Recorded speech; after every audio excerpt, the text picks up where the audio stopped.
Sebanyak 450 personil TNI Batalion Infanteri Raider khusus 11 Karma Bakti bersiap diberangkatkan dengan misi pengamanan perbatasan statis RI PNG di wilayah Papua.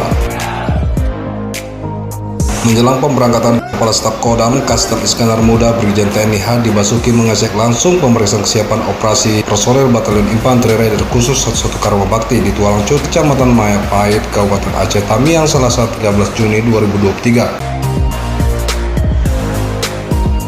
Peninjauan tersebut Brigjen TNI Hadi Basuki turut didampingi Asop Kasdam Iskandar Muda beserta sejumlah pejabat TNI melakukan pemeriksaan kesiapan personel maupun material satuan sebelum mereka diberangkatkan.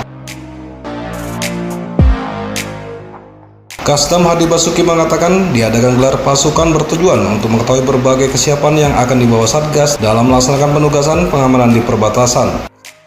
Menurut Kasdam, saat melaksanakan tugas agar tetap selalu waspada, sebab di medan operasi tidak ada sejengkal tanah yang dianggap aman. Kasdam berharap prajurit TNI harus bisa menempatkan diri dengan masyarakat setempat tanpa melupakan faktor keamanan dan keselamatan dalam bertugas, serta dapat membantu masyarakat mengatasi permasalahan yang ada.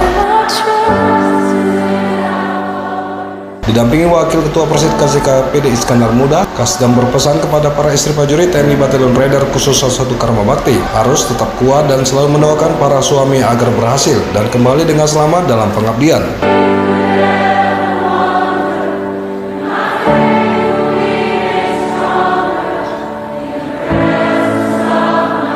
We're declaring this tonight. Raider,